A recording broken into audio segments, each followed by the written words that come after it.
सबसे पहले आप सभी बीएड, डीएलएड एवं अन्य छात्र जो हमारा ये वीडियो देख रहे हैं, आप सभी को गुड मॉर्निंग, शुभ प्रभात। मैं कमलेश कुमार, तारकेश्वर नारायण अग्रवाल शिक्षक प्रशिक्षण संस्थान हरिगांव महाराष्ट्र। जैसा कि आपके डीएलएड और बीएड के भी कोर्सों में दिया गया है कि शिक्षा का जो समावेशी रूप है वो क्या है, या विद्यालय में समान जो गतिविधियां हैं वो क्या है बच्चों के स्तर पे। तो आज मेरा टॉपिक है यूनिट फर्स्ट, ये डीएलएड सेकेंड ईयर का है। यूनिट फर्स्ट में ये क्वेश्चन दिया गया है, प्रारंभिक स्तर पर शारीरिक शिक्षा वो सामान्य अन्य गतिविधियों का समावेश, वो इसका रूप क्या है, उसके बारे में चर्चा करूंगा। और ये जो उसकी शारीरिक गतिविधियां हैं, उन गतिविधियों के कारण बच्चों के ऊपर क्या प्रभाव पड़ेगा, किस प्रकार का क्या उनसे लाभ होता है, उसके ऊपर आज चर्चा करेंगे हम आपसे। तो ये सबसे पहले जान लें कि जो प्रारंभिक विद्यालय स्तर पे शारीरिक शिक्षा है वो एक बहुत ही बड़ा अहम रोल निभाता है। विद्यालय खोलते समय, विद्यालय लास्ट में शाम को बंद करते समय और विद्यालय की अन्य गतिविधियों में भी इसका अहम रोल होता है। विद्यालय में बालकों का अगर सर्वांगीण विकास की बात आती है तो भी शारीरिक शिक्षा का अहम रोल होता है। विद्यालय में किसी प्रकार का कोई आयोजन होता है तो उसमें मैनेजमेंट में भी उनका अनन्य सहयोग रहता है। इस प्रकार से हमें क्या करना है, बालक का अगर सर्वांगीण विकास करना है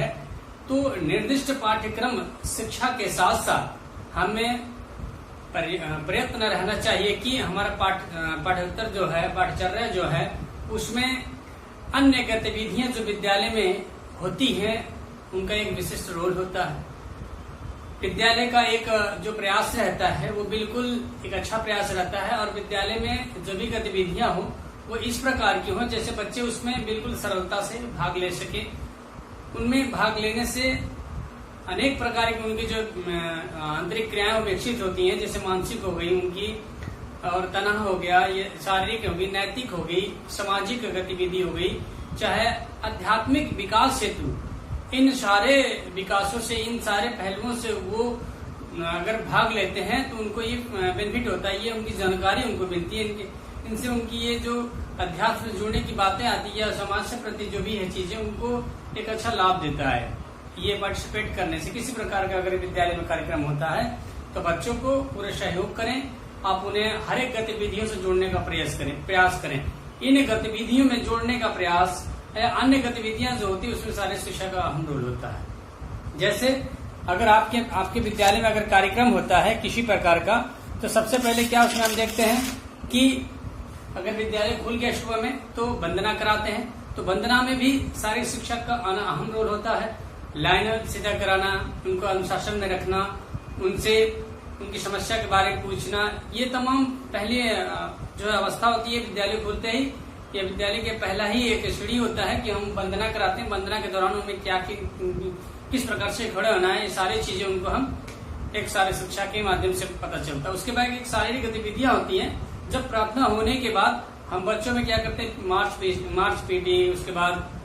कोई सावधान विश्राम या अनुशासन संबंधित जो भी सुझाव है वो सारी शिक्षा के माध्यम से दी जाती है। या उनके खेल के प्रति कोई अगर निर्देश है, या खेल कोई खिलाना है या खेल कोई नियम बताना है, तो इस प्रकार से उनके अहम रोल होते हैं। उसके बाद जब सांस्कृतिक कार्यक्रम होते हैं, इनमें भी उनका अहम रोल होता है कि जब सांस्कृतिक कार्यक्रम हो, जैसे सांस्कृतिक कार्यक्रम में कोई अगर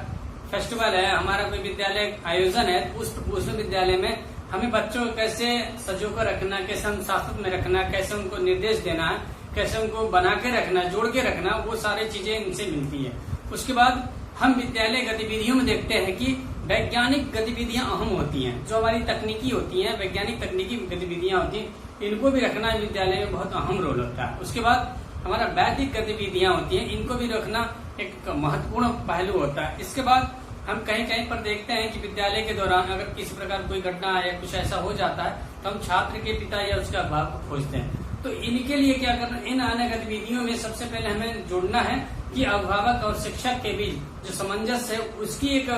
मीटिंग या बैठक या कुछ ऐसा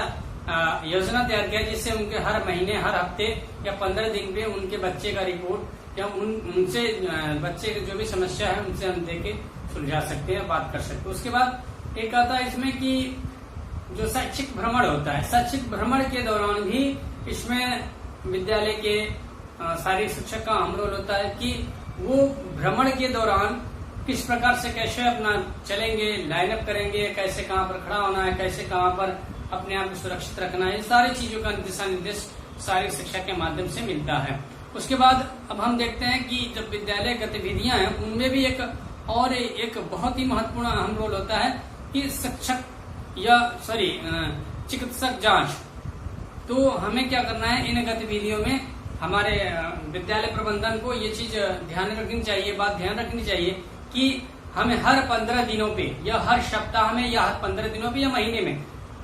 कम से कम 2 बार बच्चों का जांच रिपोर्ट तैयार करें, बच्चों का जांच रिपोर्ट कार्ड तैयार करें, जिसमें हर महीने अगर जांच होता है, महीने में 2 बार होता है, तो उन कार्डों में उनका कॉलम नाम सहित, रोल नंबर सहित अकॉर्डिंग करके लिखना चाहिए कि इनका इस समय ये कंडीशन था, अगले क्या है। उससे हमें क्या है, उनके पूरे महीने का डायट्स सारी चीजें उससे हमें जोड़ने में या समझने में आसानी होता है। उसके बाद हम देखते हैं कि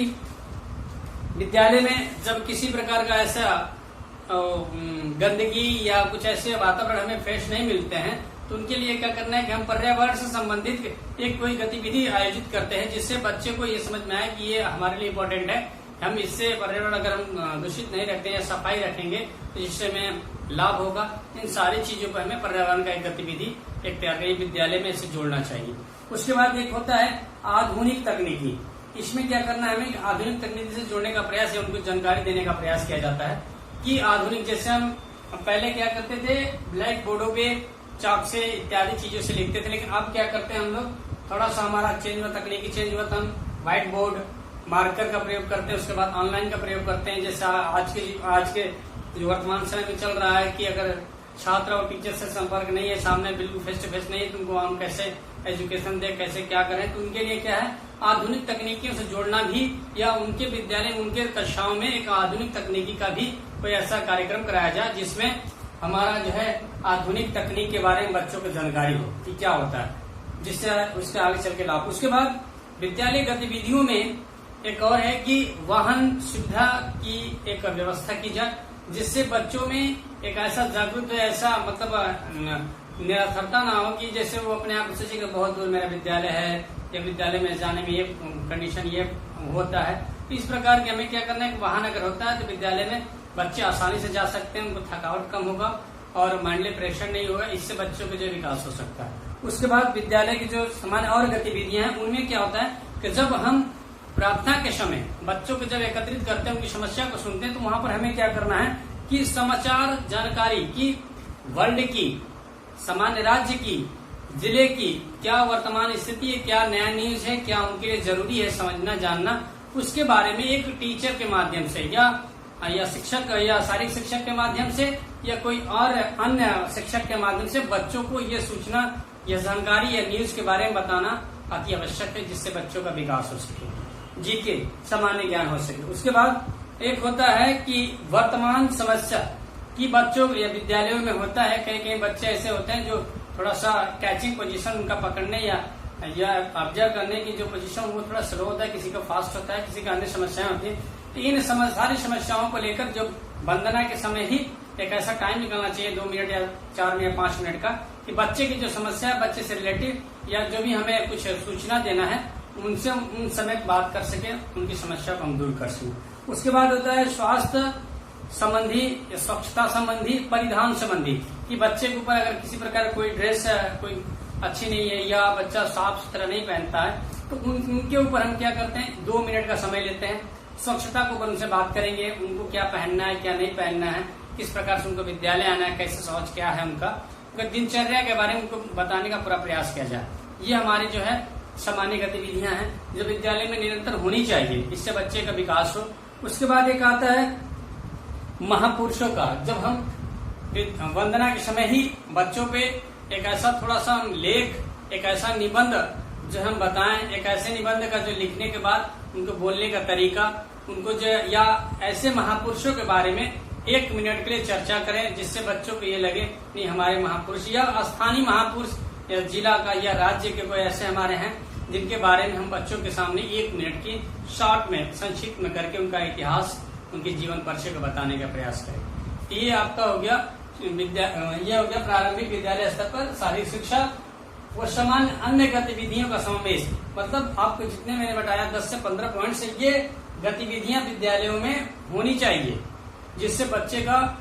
सर्वांगीण विकास हो सके। अब मैं इसके बारे में आपसे डिटेल से बात करूंगा कि जैसे मैंने पहले बताया था कि वंदना क्या है, कि वंदना में हमें क्या करना है,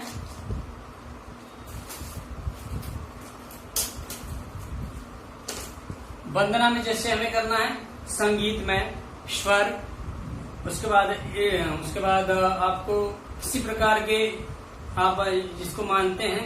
उसके बारे में थोड़ा सा अपने आप को 2-4-5 सेकंड के लिए उनको याद करें। उसके बाद विद्यालय में अन्य प्रकार की जो वंदनाएं होती हैं उनके प्रति सहानुभूति उनको हो बालकों में। उसके बाद आचार से संबंधित प्रातः काल से ही किसी प्रकार अन्य संस्कारात्मक जो है व्याकरण एवं अन्य प्रकार के जो है संस्कारात्मक वातावरण का जो है निर्माण करें, जिससे बच्चों को जो है एक ऐसा फील हो कि मैं किसी भी कार्य को करने के लिए या सुबह का मेरा जो कार्य है वो बिल्कुल बहुत अच्छा है, जिससे हम अपने आप को अतिशायद या सीखने का या अपने मन को शांति करने का प्रयास करें। ये आपका हो गया वंदना संबंधी। अब मैं आपको बताना चाहूंगा कि आगे मैंने बताया था सेकेंड पॉइंट में कि शारीरिक गतिविधियां क्या होती है। विद्यालय में प्रातः काल में सामूहिक शारीरिक अभ्यास बालकों को नियमित रूप से करवाया जाए, जिससे शारीरिक प्रतिस्पर्धा हेतु बालकों में विद्यालय के स्तर को लेकर राष्ट्रीय स्तर, नेशनल स्तर और अंतर्राष्ट्रीय स्तर पे बच्चों को जाने का थोड़ा सा अपने आप उत्साहन पर मिले, उनको जो है एक ऐसा प्लेटफॉर्म मिले विद्यालय के माध्यम से जिससे वो आगे बढ़ सके। उसके बाद अन्य गतिविधियों में अन्य शारीरिक गतिविधियों के साथ साथ विद्यालय को मैनेजमेंट को प्रबंधन को शारीरिक शिक्षक को चाहिए कि हमें हर सप्ताह में कम से कम 3 से 4 दिन उनको अनेक प्रकार के खेलों से जोड़े, जिसके बारे में उनकी जो है जानकारी हो, खेलने का प्रयास करें, नियम को जाने, शरीर को स्वस्थ रखे। जैसे अगर हम खेल कराना चाहते हैं बिल्कुल साधारण सा, तो उनके लिए क्या है अभ्यास कराने के लिए volleyball, kabaddi, kho kho, badminton, basketball, athlete, शतरंज, बैडमिंटन, टेबल टेनिस और तीरंदाजी। ये ऐसे खेल हैं जिनमें हम उनको बिल्कुल जोड़ के भी रख सकते हैं सभी बच्चों को एक साथ, उनमें एक अच्छा सामाजिक संस्कार भी दे सकते हैं, उनको खेल के नियमों के बारे में बता सकते हैं, उनको जो है खेलने का किस प्रकार से कैसे उनको आगे बढ़ना है खेलकर उसके बारे में जानकारी दे सकते हैं। हाँ, इन सारी गतिविधियों को हम बच्चे करने से पहले ये ध्यान दें कि ये जितनी भी खेल कर रहे हैं वो एक शारीरिक शिक्षक के नेतृत्व में ही करें, अन्यथा किसी प्रकार की अगर उनको चोट आती है तो उसमें थोड़ा सा चोटें गंभीर हो सकती है। इसलिए अगर शारीरिक शिक्षक के सामने करते हैं तो उसको करने का जो तौर तरीका है, नियम है, कानून है, उसे बताने को प्रयास करेंगे। उस तरह से करेंगे तो आप चोट से बच सकते हैं। उसके बाद मैंने थर्ड में बताया था आपको सांस्कृतिक गतिविधियां, कि विद्यालय में उत्सव एवं जन्म उत्सव या जन्म तिथियों का आयोजन महाविद्यालय के प्रबंधन द्वारा या शिक्षकों द्वारा करना चाहिए, जिससे बच्चों में एक ऐसा फील हो, ऐसा महसूस हो, मार्गदर्शन करें कि हमारे ये महारथी हैं, हमें ये चीज इस प्रकार से मनानी चाहिए। उत्सव है हमारे लिए, हमारे विद्यालय के लिए, हमारे लिए खुद है, इससे हम सीखते हैं, पढ़ते हैं, आगे बढ़ते हैं। इस प्रकार की मानसिकता अगर उनके प्रति जाती है, बच्चों के अंदर जाएगी, तो इससे उनका भी एक सोशल सामाजिक गतिविधियों का विकास होगा। इससे आगे चलते हैं, इसमें देखते हैं कि वैज्ञानिक जो हमारी गतिविधियां थी, इन वैज्ञानिक गतिविधियों में हमें क्या देखना है, पाठ्यक्रम में निर्दिष्ट जो हमारे प्रायोगिक जो कार्य होते हैं उनके अतिरिक्त हमें क्या करना है, समय समय विज्ञान मेला,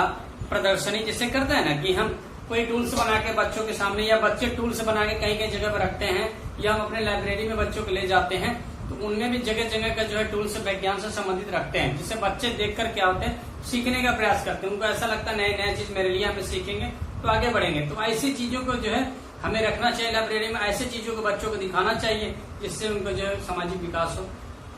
नैतिक विकास हो, उनका जो मस्तिष्क का विकास हो, ये सारी चीजों को इससे जोड़ने का प्रयास करें। ये प्रदर्शनी के माध्यम से कर सकते हैं। उसके बाद इसमें अगर प्रदर्शनी में कराकर दिखाकर हम वाद विवाद प्रतियोगिता भी करा सकते हैं, जिसे पहचान, वाचन, तमाम चीजें इससे जोड़ने का प्रयास करें। ये आपका हो गया वैज्ञानिक गतिविधियां। अब हम आपको आगे बताएंगे कि वैदिक गतिविधियां क्या होती हैं। वैदिक गतिविधि आपको विद्यालय के समय पर वैदिक प्रतियोगिताएं, जैसे विद्यालय का स्तर पे लेकर, एक मिनट, जैसे विद्यालय में समय समय पर वैदिक प्रतियोगिताओं का भी विद्यालय स्तर पे आयोजित होना चाहिए, राष्ट्रीय स्तर पर होना चाहिए, जिससे बच्चे क्या करते हैं, इनसे जोड़ने का, जैसे इसमें अगर बच्चे अगर जुड़ जाते हैं तो उस लेख, उसके बाद चित्रकला, कविता, लेखन, अखंड भारत, जो मानचित्र, तमाम चीजें होती हैं, कविताएं होती हैं, गीता होता है, पाठ, वो सभ्यता, विचार, प्रस्तुतिकरण, एकल गीत, ऐसे जो कार्यक्रम होते हैं इनको जोड़ने का प्रयास करें। ऐसे कार्यक्रमों में अगर ये सीखते हैं, पढ़ते हैं, जिसको बौद्धिक विकास हो सकता है इनका। उसके बाद अब यहाँ पर था कि जब हमने आपको अभी कहा कि किसी प्रकार के बच्चे के प्रति कोई विद्यालय में कोई समस्या आती है, किसी प्रकार के अभिभावक उनसे अगर बोलते हैं उनकी किसी कोई कमी के बारे में, टीचर या विद्यालय के बारे में, तो उनके लिए भी एक दिन हमें कोई टाइम निकालकर एक अभिभावक और शिक्षक के बीच एक ऐसा सामंजस्य गतिविधियां बनाएं, एक ऐसा जो है मीटिंग कराएं, जिससे बच्चे संबंधी, अभिभावक से या शिक्षक संबंधी सारे प्रकार की जो कमियां होती हैं उन पे बातें की जाए, उन कमियों को दूर करने का प्रयास किया जाए। तो इसके लिए हमें क्या करना है, कोई न कोई एक ऐसा सम्मेलन आयोजन करना है जिससे वहां पर अभिभावक भी जुड़े, बच्चे भी साथ में आए। उसके बाद एक आता है शैक्षिक भ्रमण। हमने अभी बताया आपको कि शैक्षिक भ्रमण में भी एक ऐसा अनुशासन देखने को मिलता है शारीरिक शिक्षा के तहत कि बच्चे भ्रमण में कहीं ऐसे अन्य जगहों पर ना जाएं, और ऐसे जो बिल्कुल जगह जिसपे मना किया गया, सावधान किया गया, उनको भी उस पे ना जाए, उस पे बताने का प्रयास करें। शारीरिक शिक्षक के माध्यम से उनको बिल्कुल एक अनुशासन में रखने का प्रयास किया जाता है शैक्षिक भ्रमण के द्वारा, जिसमें अब भ्रमण अगर हम कराते हैं तो हमारे भ्रमण कराने का भी एक उद्देश्य होता है कि जहाँ पर ले जाते हैं उस स्थान के बारे में इतिहास, उसका उद्देश्य क्या था, उसके किन किन प्रकारों के क्या उससे उपलब्धि मिलती है, क्या उसका प्रभाव पड़ा है समाज के बारे में, इन सारी चीजों को लिखने, जोड़ने, एक नोट्स तैयार करने का भी जो है दायित्व बच्चों को दिया जाता है। और ये उनके द्वारा, विद्यालय प्रबंध द्वारा, या जो भ्रमण कराने के लिए ले जाते हैं, वहाँ पे जो शिक्षक नेतृत्व करते हैं उनको द्वारा ये सूचित किया जाना चाहिए बच्चों को कि वो भ्रमण करने के लिए जाने से पहले इन सारी चीजों को, जैसे नोटबुक, डाक पेन, बैग, पानी, ये सब सारी चीजों अपने बैग में रख लें। भ्रमण के दौरान इन सब कुछ लिखना पड़ जाए, क्या करना है क्या नहीं, वो भ्रमण के दौरान जोड़ना ही पड़ेगा सबको। तो ये सारी चीजों का ध्यान फिजिकल एजुकेशन द्वारा, शिक्षक द्वारा ये निर्देशित किया जाता है कि अनुशासन में रहें, इन चीजों की आपको आवश्यकता पड़ेगी, ये चीजें ले लें, अपने बैग में सुरक्षित रख लें। तो ऐसे शैक्षिक भ्रमण के दौरान ये किया जाता है। अब मैंने आपको बताया था कि शैक्षिक भ्रमण के बाद अब एक और अन्य गतिविधियां आती है विद्यालय में, होनी चाहिए, अनिवार्य है कि चिकित्सीय जांच, हमें मेडिकली जांच हमेशा बच्चे को महीने में 2 बार, हो सके तो 15 दिनों में 2 बार, अगर नहीं होता है तो कम से कम महीने में 2 बार तो होना अनिवार्य है। इससे क्या होता है, बच्चे का जो स्वास्थ्य कार्ड तैयार होता है, इस बच्चे के स्वास्थ्य कार्ड में हम क्या करते हैं कि पहले दिन एडमिशन के दिन उसका जांच करते हैं, स्वास्थ्य मेडिकली जांच होता है, उसके बाद फिर 15 दिनों बाद एक जांच करा, फिर लास्ट महीने बाद कि बच्चे का जो पढ़ रहा है या किसी प्रकार की समस्या आ रही है तो क्यों आ रही है, मेंटली प्रेशर है, शारीरिक प्रेशर है, या अंदर कौन फॉल्ट है शरीर में जिससे उसको पढ़ने में कोई दिक्कत आती है। इस प्रकार के चिकित्सीय जांच होने से बच्चे को सही समय पर रोगों के बारे में पता चलेगा, उसका उपचार किया जा सकता है, उसको स्वस्थ किया जा सकता है। इसलिए हमें सबसे पहले बच्चों का एक रिपोर्ट, चिकित्सीय रिपोर्ट कार्ड तैयार करना चाहिए विद्यालय में। ये अन्य गतिविधियां जो महत्वपूर्ण गतिविधि है। उसके बाद आता है पर्यावरण की अन्य गतिविधियों में, जो हमारे अन्य गतिविधियों का समावेश है, उसमें पर्यावरण का बहुत ही अहम रोल होता है। जैसे पर्यावरण में शिक्षा के प्रति अगर जागरूकता उत्पन्न हम करने हेतु विद्यालय परिसर में किसी प्रकार का बाहरी पर्यवेक्षण या रोपण करना चाहते हैं तो उसमें पेड़ों को देख रेख या अन्य बालकों से इसका सहयोग लें, जिससे अन्य बालक इसे करें, वृक्षारोपण करें, स्वस्थ हवा मिले, पुष्पों का रोपण करें, पानी दें। ऐसे टाइम टेबल एक बनाने जिससे बच्चों को स्वस्थ हवा मिले, अच्छी हवा मिले, जिससे बच्चे स्वस्थ रहे, श्वसन तंत्र बने, अच्छा रहे, फेफड़े मजबूती आए, तमाम प्रकार की चीजें इससे जो है उनको फायदा मिल सके। उसके बाद एक इसमें मैंने बताया था आधुनिक तकनीक। आधुनिक तकनीक भी विद्यालय गतिविधियों में होना जरूरी है। जैसे वर्तमान समय में हम देख रहे हैं 2 महीने से आपका जो है क्लास विद्यालय नहीं खुल रहा है। इसके लिए मैं क्या आधुनिक तकनीक के माध्यम से हम क्या कर रहे हैं, आपसे जुड़ने का प्रयास कर रहे हैं कि मोबाइल के द्वारा, ऑनलाइन द्वारा आपको पढ़ाने का प्रयास कर रहे हैं। तो ये हमारे क्या आधुनिक तकनीक है, ठीक है। पहले हमारा प्राचीन तकनीक क्या था, विद्यालय में जाना है तो पढ़ना है, नहीं जा पाते, नहीं पढ़ पाते थे। और एक सिंपल सा एग्जाम्पल है कि पहले क्या करते थे आधुनिक तकनीकों में, नीचे बैठते थे, अब क्या करते हैं टेबलों बैठते हैं, इत्यादि चीज आ गई है। पहले क्या करते थे ब्लैक बोर्ड पे चार्ट से लिखते थे, अब क्या करते हैं व्हाइट बोर्ड का प्रयोग करते हैं, स्लाइडर का प्रयोग करते हैं, प्रोजेक्टर का प्रयोग करते हैं, और अधिक से अधिक हम नई तकनीक बनाने से मोबाइल से ऑनलाइन आपसे पढ़ाई करते हैं। तो आधुनिक तकनीक के बारे में, कंप्यूटर के बारे में सारी तमाम जानकारियां बच्चों को देना अति आवश्यक है। इन विद्यालयों में इन गतिविधियों को भी जोड़ना आवश्यक है, जिससे समय पढ़ने पर, जैसे आज समय हुआ है, इन समय पर जो बच्चे अगर जानते हैं आधुनिक तकनीक, उनको इसमें पढ़ने में किसी प्रकार कोई हिचकिचाहट, कोई परेशानी नहीं होती है। इसलिए हर विद्यालयों में यह करना चाहिए कि जो अपना 8 क्लास से 6 क्लास है या 6 क्लासें कंटिन्यू चलती हैं, तो उसमें 1 क्लास कंप्यूटर या नई शिक्षा तकनीक के माध्यम से, नई शिक्षा तकनीकी जो होती है उनसे जोड़ने का, या आधुनिक तकनीक जो आने वाले हैं या हमारे हैं उनको उसके बारे में बताएं। कंप्यूटर एजुकेशन क्या है, कंप्यूटर के माध्यम से कैसे क्या चीज होती है, हमें किस प्रकार से कैसे आगे और बढ़ना चाहिए, कैसे ऑनलाइन, कैसे क्या हमारी व्यवस्था, इसके बारे में तमाम चीजों की जानकारी बच्चों को देना चाहिए, जिससे उनका जो है विकास हो सके। और मैं बताना चाहूंगा आपको कि अगर विद्यालय में बच्चे किसी प्रकार का अगर कहते हैं कि ये विद्यालय मेरा इतना दूर है, ये विद्यालय मेरा इतना दूर है, मुझे जाने में परेशानी है, मुझे जाने में तबीयत खराब है, थक जाता हूँ, तो मैं पढ़ूंगा क्या, तो उनके लिए क्या है कि विद्यालय में कोई वाहन का जरूर ही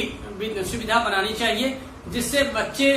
जाने में किसी प्रकार की हिचकिचाहट ना हो, बच्चे को आने जाने जो थकावट है वो ना हो, बच्चे को जाने के प्रति जो मानसिक तनाव बन जाते हैं, चिंता बन जाता है, वो ना हो। इससे बच्चे में क्या है एक अच्छा विकास होगा, अच्छा समायोजन होगा, अच्छी सोच आएगी। तो हमें विद्यालय में वाहन की सुविधा जरूर करना चाहिए, जिससे बच्चे को अन्य प्रकार की बीमारियों से रोका जा सके, अन्य प्रकार की परेशानियों से रोका जा सके। फिर मैंने आपको अगले बताया था कि समाचार, हमें वंदना के समय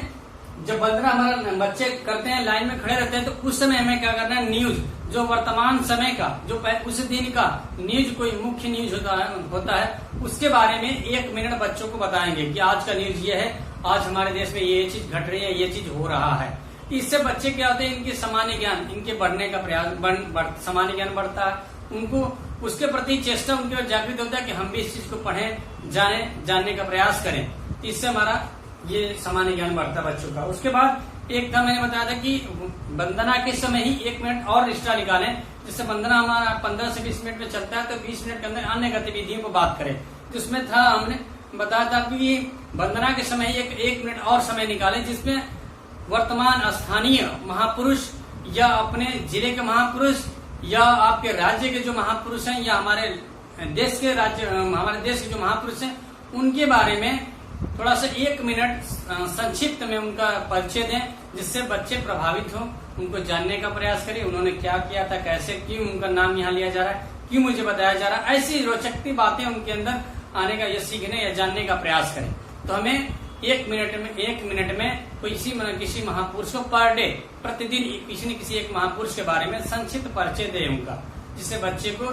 जानने का, उनका इतिहास, इसके प्रति उनका लगाव बढ़े। उसके बाद मैंने बताया था कि 1 मिनट और समय निकाले वंदना के समय, एक मिनट की बच्चे से उनकी समस्या पर पूछें, उनकी समस्या के बारे में बताएं, या अपना कुछ निर्देश देना है तो उनको निर्देश दें कि हमारा आज का कार्यक्रम ये है, ये ऐसे करना। 1 मिनट, ज्यादा समय न लें, ये हमारे अन्य गतिविधियां। उसके बाद हमने इसमें आपको बताया था कि स्वच्छता के प्रति जागरूक करना, 1 मिनट का और समय लेकर कि बच्चों को स्वच्छता के ऊपर उनको कैसे मतलब सुबह में कैसे फ्रेश होना है, क्या करना है, कैसे पहनकर आना है, कौन सा कपड़ा कैसा रहेगा, नाखून बाल क्या है उनका, सारे चीजों पे 1 मिनट समय निकाल कर उनके बात करना, समझाने और बताने का प्रयास करेंगे। ये हमारा हो गया आज का प्रारंभिक विद्यालय स्तर पर शारीरिक शिक्षा और अन्य विद्यालयों में अन्य प्रकार की गतिविधियों का समावेश और उसका रूप क्या है, मैंने उसके बारे में इसका बताया आपको और उसके फायदे भी मैंने बताया, इससे बच्चों का कैसे विकास होता है। तो आज के लिए इतना ही, फिर अगले वीडियो में आपसे मिलते हैं। जय।